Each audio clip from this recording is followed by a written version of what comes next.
In the top stories, Prime Minister Harris, we host weekend consultations and they're described as successful. Prince Charles arrives in Barbados ahead of Republic ceremony, and U.S. socialite Ghislaine Maxwell's sex trafficking trial to begin. Hello and welcome to the ZIZ Midday Newscast. Today is Monday, November 29, 2021. I'm Jason Davis. Nationally, as Prime Minister Dr. the Honorable Timothy Harris wrapped up his 28th anniversary celebrations as a parliamentarian, one of the last activities was a series of one-on-one consultation sessions held on Saturday. While it was mainly meant for persons in constituency number 7, persons from others, including constituency 1, attended and were also heard. Prime Minister Harris noted that it was important that no one be turned back or be left out. The consultations were held at the Edgar T. Morris Primary School in Tabernacle and have been described as successful. Anniversary activities continued on Sunday morning with a worship service at the House of Deliverance New Testament Church of God in Tabernacle, and that was followed by luncheon on the grounds of the Edgar T. Morris Primary School. Ahead of International Anti-Corruption Day on December 9, officials of the Integrity Commission visited 3 primary schools in November. Students of grades 5 and 6 at Keon Primary, Dr. William Connor Primary, and the Immaculate Conception Catholic School engaged in discussions on integrity and corruption with Chairperson of the Integrity Commission, former Justice Perletta Lance, Commissioners Dennis Freddie Knight and Carol Boddy, and Chief Executive Officer Albert Edwards. The visits are part of a series of activities organized by the Commission. Anti-Corruption Day is being officially observed in the Federation for the first time this year. It's being celebrated globally under the theme, Your Right, Your Role, Say No to Corruption, and it's aimed at increasing public awareness and involvement in the journey to zero corruption. Activities continue on Sunday the 5th of December when Commission members and other stakeholders will attend church. At a press conference slated for December 6th, the Commission is expected to formally launch its essay competition for youth aged 15 to 18, and a panel discussion on corruption and society's role in its prevention in December and broadcast messages on December 9 will round out the activities. Continuing with the SKNFA's spotlight on national players, St. Kitts and Nevis international player Andre Burley is the focus of the SKNFA player profile today. Here's more.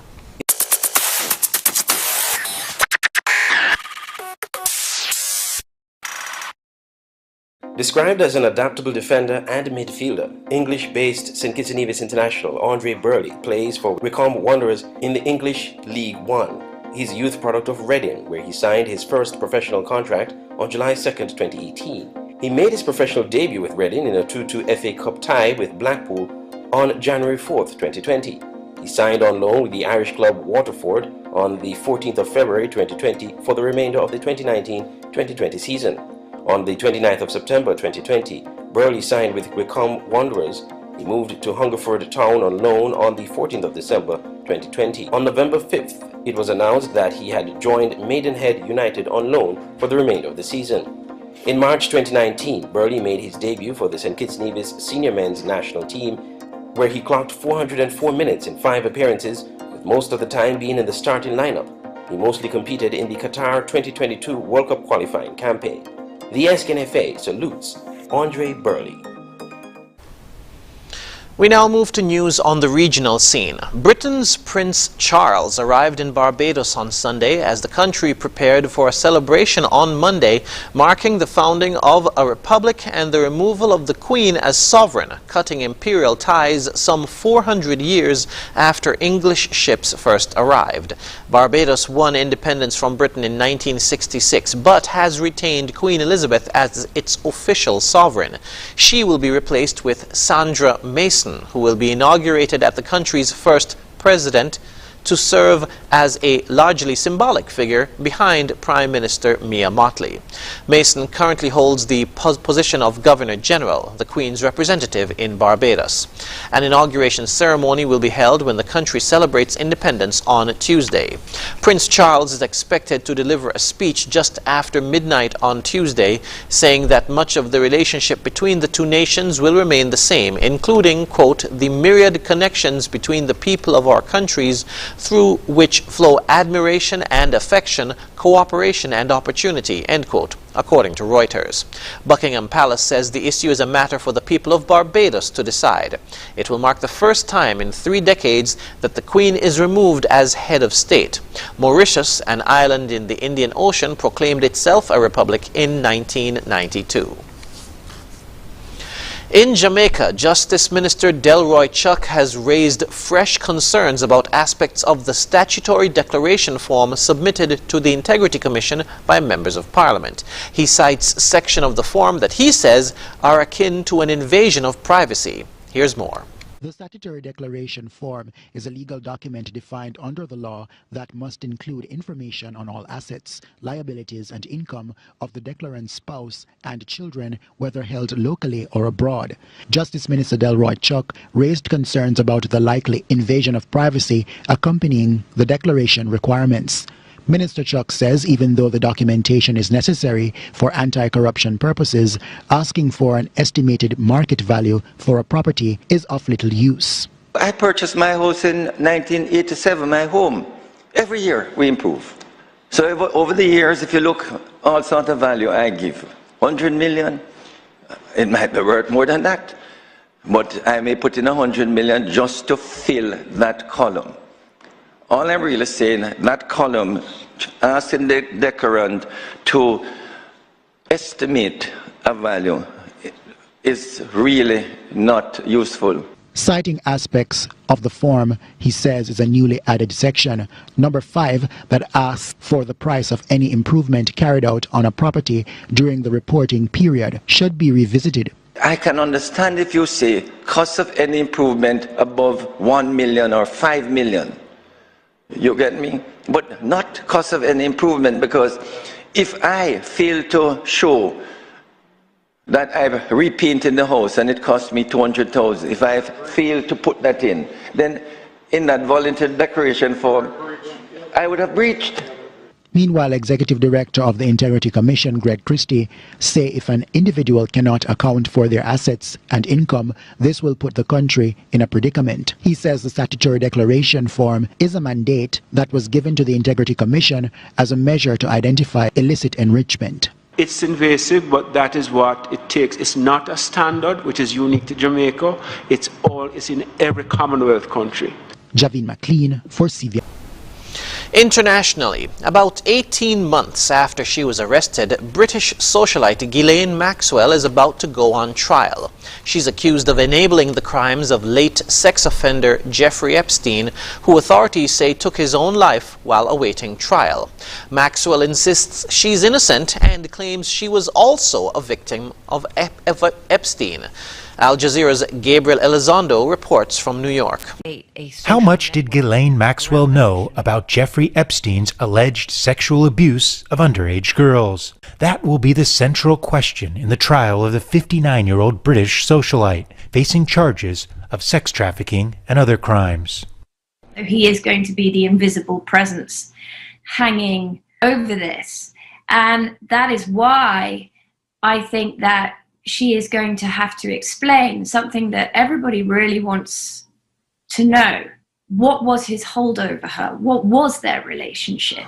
A big unknown on the trial is how far the judge will allow the prosecutors to probe into Epstein and Maxwell's high-profile social circles that included many household names from politics, industry, and entertainment.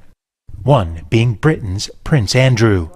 His accuser, Virginia Roberts, who says she was trafficked by Maxwell to the prince for sex when she was a teenager, is likely not going to be called as a witness.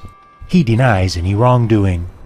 But prosecutors are expected to call at least 4 other women, all Epstein accusers, who are going to tell the jury Maxwell groomed them for sex with Epstein one when she was as young as 14 years old. It's a trial with all the trappings of a salacious drama: sex, power, money, and fame. But victims' rights advocates hope that the jury does not get distracted by that and instead keeps their focus on the women who say they were abused by Epstein and that it could have only happened with the help of Maxwell. This is an example of one of the most horrific and long enduring patterns of sex trafficking and child exploitation. There are so many victims, and what's particularly disturbing about the case is how open they operated and how many people knew and how many people they involved in this exploitation scheme. Maxwell has pleaded not guilty and denies all the charges. Her legal team will try to cast doubt on the allegations and the testimony based on evidence that happened more than 20 years ago. The trial is expected to last 6 weeks. If convicted, Maxwell faces up to 80 years in prison. Gabriel Zondo, Al Jazeera, New York.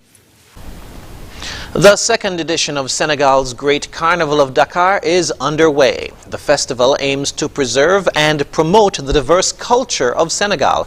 It's also bolstering the tourism sector, which has been badly affected by the pandemic. Al Jazeera's Nicholas Hake reports. To the beat of the drums and under the protection of the Concurrent, a Medinke spirit from southern Senegal, there is no stopping Dakar's carnival. The roaring Simba, a hunter that spent too much time in the forest turning into a lion, is here to clear the busy streets to make way for this parade. I came all the way from Casamancha to take part in the carnival. This is what we do before the harvest of rice. Earlier in the day, children took part in what is the second edition of a 3-day carnival with a theme of legends and tales of Senegal. It's an event that promotes the cultural diversity of Senegal. It's out of love of culture that we came up with the concept to promote and add value to our historical diversity. The carnival was cancelled last year because of the pandemic, with the country's borders now reopening to tourists before the discovery of the new variant. Participants waited in the night, expecting thousands of visitors to come and watch them perform the final parade. Organizers had hoped that this event would attract large numbers, but it hasn't. This has been dashed by the announcement of a new strain of the coronavirus. And while there are no known cases here in Senegal, fear of the virus is spreading faster than the virus itself. Already the pandemic has badly affected Senegal's economy, which relies heavily on tourism and events like this. While there is no tradition of carnival in Senegal, there is tradition of using music, costumes, and dance to tell a shared history and get people moving to the beat of their culture, no matter where they're from. Nicholas Hawk, Al Jazeera, Dakar. And now for the weather. Current conditions are fair skies with a gentle breeze of 12 miles per hour from the east. The temperature is 29 degrees Celsius or 85 degrees Fahrenheit. Seas are moderate with waves not exceeding 5 feet. The weather forecast for St. Kitts and Nevis says it will be mostly sunny this afternoon, and tonight will be mostly fair and cool initially, becoming partly cloudy with a 50% or moderate chance of showers mainly after midnight. Sunset today will be at 5:35 p.m., sunrise tomorrow at 6:23 a.m. And that brings us to the end of the ZIZ Midday Newscast. Join us this evening for these stories and more in detail. Thank you for tuning in. I'm Jason Davis.